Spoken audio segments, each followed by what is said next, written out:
दरम्यान या विधानांवरून काँग्रेस नेते आक्रमक झालेत। राहुल गांधींचं नाव घेण्याची गायकवाडांची लायकी नसल्याची टीका वडेट्टीवारांनी केली आहे।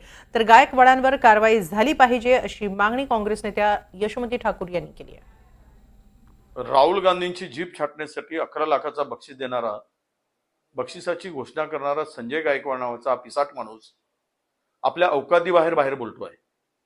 खरं तर खोके घेऊन शिंदेनी पोचलेल्या एखाद्या पाळीव प्राण्याप्रमाणे याची बकबक नेहमी महाराष्ट्राने पाहिली आहे। नेहमी यांनी दिलेले स्टेटमेंट, यांनी दिलेले नोंदमत हे सातत्यानं वादग्रस्त राहिले। पण अशा पुसट आणि पागल आणि पोचलेल्या पाळीव प्राण्याला उत्तर देण्याची मला आवश्यकता वाटत नाही। अरे तू राहुल गांधींची जीभ छाटायची काय गोष्ट करतोस? तुझ्या पक्षाची अवस्था, तू कुठे आहेस हे तू ओळखलं पाहिजेस।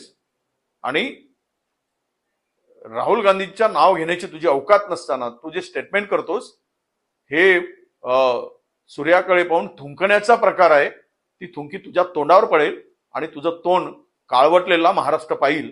आणि यावर आता मुख्यमंत्री एकनाथ शिंदे एका राजकीय पक्षाच्या प्रमुख नेत्यांच्या विरुद्ध अशा प्रकारचं स्टेटमेंट देणाऱ्यांविरुद्ध गृह खातं, देवेंद्र फडणवीस आणि एकनाथ शिंदे काय कारवाई करतात याकडे आमचं लक्ष लागलं आहे। यावर त्वरित यांच्यावर गुन्हे नोंदवा आणि यांना अटक करा आणि कारवाई करा। अन्यथा एकेकाला आम्हालाही धडा शिकवावा लागेल। तो धडा शिकवण्यासाठी दिवस दूर नाही, हेही तुम्ही लक्षात ठेवा।